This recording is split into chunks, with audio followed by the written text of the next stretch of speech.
I'm Denise Barrett. In the event of a disaster, we don't want to be a part of the chaos. We need to operate disaster resource centers based on guiding principles and based on values that ensure we'll be equitable in everything we do. You'll be hearing from Susan Romansky of Mercy Corps and Lisa Corbley of Multnomah County Emergency Management. Susan has over 20 years of experience in emergency response, both internationally and in the U.S. Lisa has been developing DRC plans for the last 3 years. They both know how our values work and how they're challenged in emergencies. I certainly want to know that everything I do in a DRC is in line with our values and guiding principles, particularly in the case of a major disaster. So they're going to give us some deeper insight into those values. Let's go pay them a visit. Hi, I'm Susan Romansky, and welcome to my office. When you work at a disaster resource center, it's very likely that you'll meet people who have just had one of the worst days of their life. How you treat them, what you say, and what you do matters.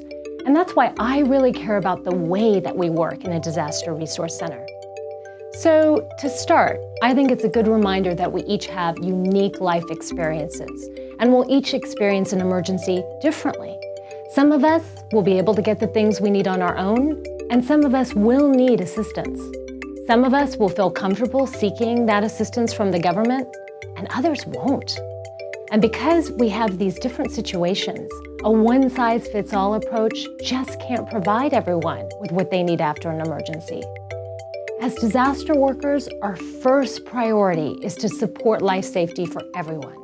And this is why we operate with a common set of values. They follow humanitarian principles rooted in the internationally recognized Humanitarian Charter.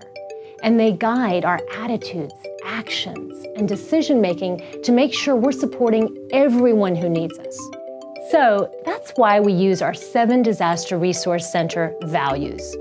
Our first value is safety. We avoid exposure to further harm, and we do everything we can to support life and safety, which includes the right to privacy of information. Our second value is inclusion. Everyone, everywhere who's in need of disaster services is welcome in our disaster resource centers. We don't discriminate against anyone based on age, race, religion, disability, family status, language spoken, immigration status, sexual identity, housing status, or national origin. If you need resources after a disaster, you are welcome at our Disaster Resource Center. Universal accessibility is our third value. All disaster service center locations and services are accessible to everyone, including people with disabilities and others with access and functional needs. Fourth is equity. Equity doesn't mean equality. In our case, equality would mean equal distribution of goods or services to everybody. Equity involves trying to understand people's situation and giving them what they need so that the impact of the disaster isn't worse for some than for others. We may not always have every resource we need after an incident, but we'll do the best we can with what we have. And that means resources will be distributed in proportion to need and urgency in a transparent way. Fifth is compassion. We value each other's perspectives and situations. Next is respect. We respect all people and cultures, and will do what we can to accommodate their needs, always with a focus on preserving life and safety. Finally, there's dignity. We respect the inherent value and worth of each person, no matter what. We're not always going to agree on everything, but we will treat each other with dignity. Hi, I'm Lisa Corbley, and welcome to the Multnomah Building.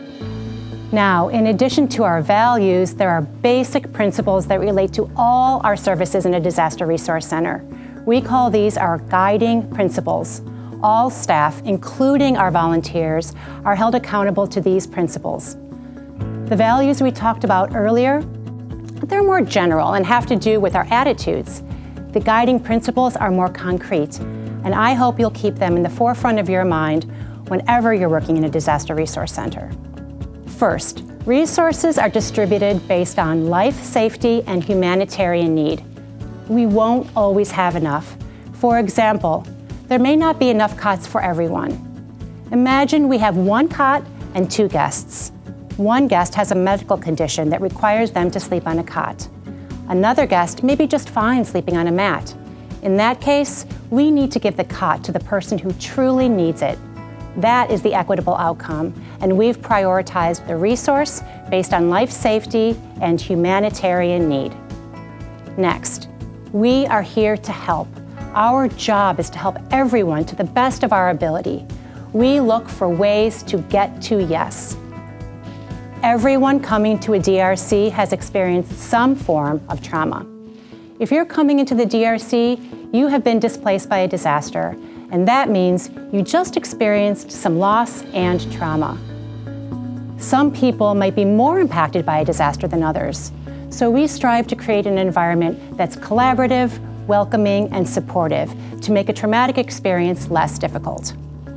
We keep families together. Individuals and communities recover more quickly when disaster resources are within their community and when families remain together. This is also critical for our values of inclusion, universal accessibility, and compassion.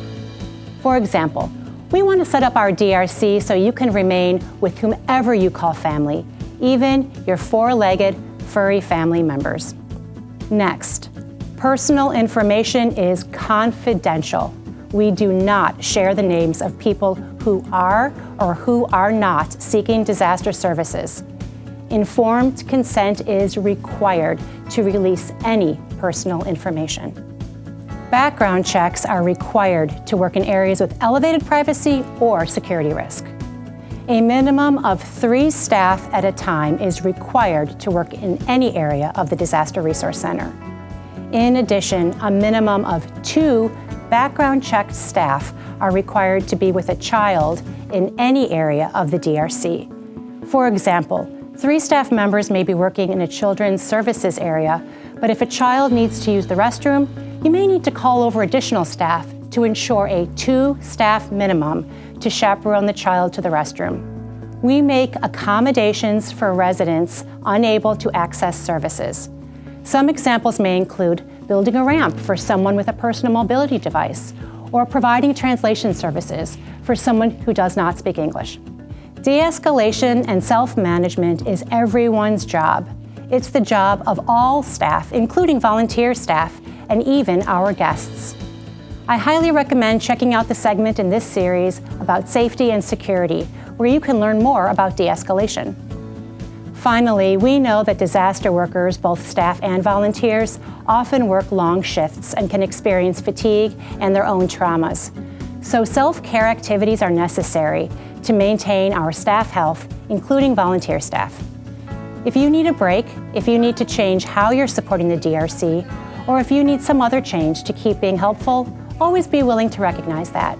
And as part of your own self-care, don't forget that disaster services are available to all staff.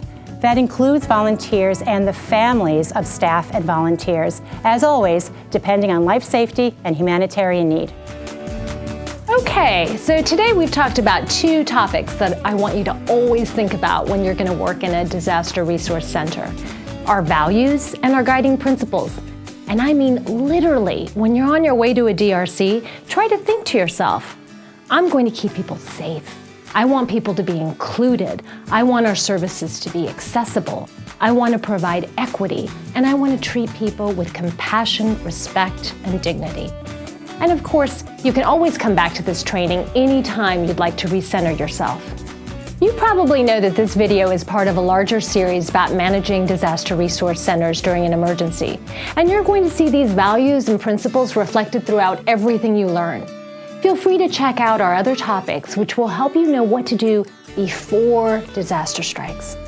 And of course, thank you for taking the time to learn about our values and guiding principles, and for really living these values when you're helping to operate a disaster resource center.